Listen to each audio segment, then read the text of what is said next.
Shalom, selamat pagi saudara-saudara yang kasih dalam Kristus. Kita berjumpa lagi dalam program Renungan Harian Toraya, edisi Minggu 7 Juli 2024. Sebelum kita membaca firman Tuhan, mari kita berdoa. Terpuji kekal Engkau Bapa di surga, Allah kami yang terus memelihara dalam kasih-Nya. Saat ini kami rindu mendengar firman-Mu. Biarlah melalui firman Tuhan kami diberi hikmat untuk mengakui bahwa Engkau tidak pernah meninggalkan kami. Bahkan Engkaulah yang memampukan kami untuk menjalani hidup supaya kami boleh melakukan kebenaran Tuhan. Dalam Kristus kami berdoa. Amin. Saudara-saudara, pembacaan kita terdapat dalam 2 Samuel pasal 5 ayat 1 sampai ayatnya yang ke-10. Lalu datanglah segala suku Israel kepada Daud di Hebron dan berkata, "Ketahuilah, kami ini darah dagingmu. Telah lama ketika Saul memerintah atas kami, engkaulah yang memimpin segala gerakan orang Israel.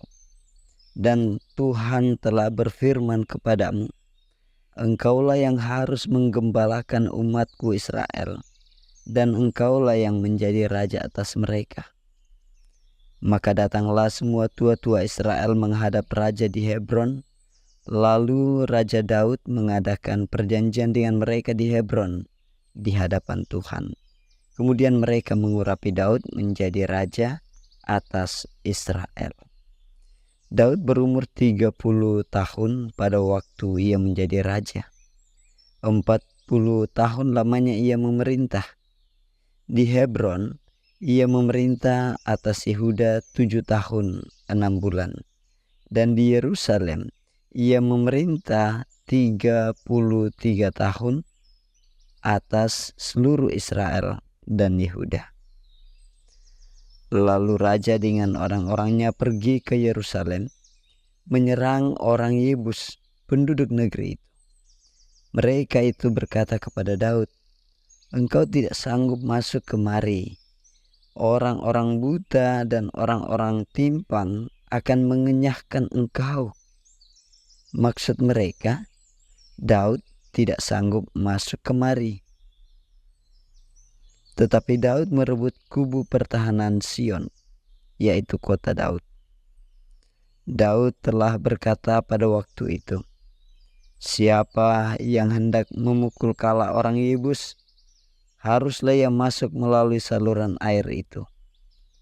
Hati Daud benci kepada orang-orang timpang dan orang-orang buta. Sebab itu orang berkata, orang-orang buta dan orang-orang timpang tidak boleh masuk bait. Dan Daud menetap di kubu pertahanan itu dan menamainya kota Daud. Ia memperkuatnya sekelilingnya, mulai dari Milo ke bagian dalam. Lalu makin lama makin besarlah kuasa Daud, sebab Tuhan, Allah semesta alam, menyertainya. Amin. Saudara-saudara, tema kita hari ini adalah ketajaman emosional. Kamatarusan penah. Cerdas atau ketajaman bernalar merupakan kondisi yang diidamkan. Betapa tidak orang tua dan guru susah payah mendidik anaknya agar mereka bisa menjadi cerdas. Tetapi ketajaman bernalar atau cerdas tidak akan pernah cukup jika tidak disertai dengan ketajaman emosional. Ketajaman emosional ialah suatu kemampuan seseorang mengelola berbagai emosi dan perasaan dalam hati dan menggunakannya sebagai kekuatan positif. Toh, apa gunanya cerdas jika bersifat temperamental atau pesimis dan hanya dikendalikan emosi dalam bertindak serta bertutur kata?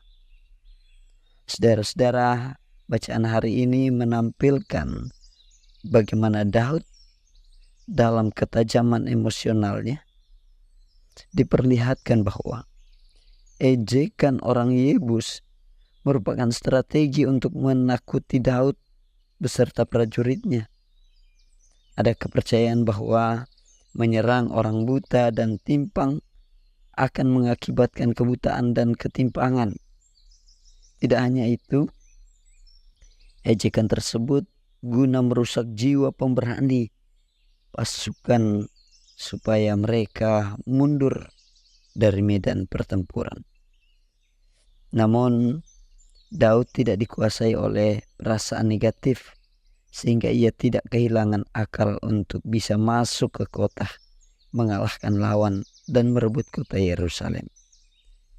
Ketajaman emosional adalah keharusan yang dimiliki tiap orang.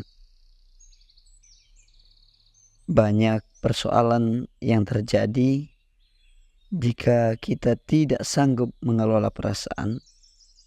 Bahkan ketajaman emosional merupakan suatu kondisi yang diperlukan untuk kepemimpinan. Biasa orang sebut itu adalah sine qua non. Bahwa setidaknya seorang pemimpin mampu memimpin diri sendiri atau keluarganya. Sine qua non. Saudara-saudara yang kekasih, Daud mampu untuk sedemikian tangguh dalam kehidupannya. Tentu karena hikmat yang membentuknya sebagai orang yang tajam secara emosional. Bahwa ketajaman emosional yang sejati berakar pada hikmat dan penyertaan Allah Tritunggal. Mari kita percaya bahwa dari Allah kita mampu menjalani hidup ini dengan tidak gegabah, dengan tidak temperamental, serta tidak pesimis karena emosi negatif. Karena itu saudara-saudara, mari menjalani hidup dalam topangan dan tuntunan kasih Kristus. Bahwa ketajaman emosional itu menjadi sesuatu yang kita miliki karena hikmat Tuhan. Amin. Selamat mempersiapkan diri untuk beribadah di hari Minggu ini pada Minggu 7 Juli 2024. Mari kita berdoa. Terpuji Engkau Bapa di surga, Allah kami di dalam Yesus Kristus, yang terus memelihara dalam tuntunan kuasa Roh Kudus. Melalui pengajaran firman-Mu saat ini, biarlah kami terus mengakui bahwa kami mampu menjalani hidup dengan tidak gegabah, dengan tidak temperamen, dengan tidak pesimis. Karena semua itu Engkau anugerahkan supaya kami boleh menjalani hidup terus berkenan kepada Tuhan. Pelihara anak-anak-Mu dalam kehidupan mereka, dalam aktivitas, dalam usaha mereka. Dalam ibadah hari ini, di dalam Kristus. Amin.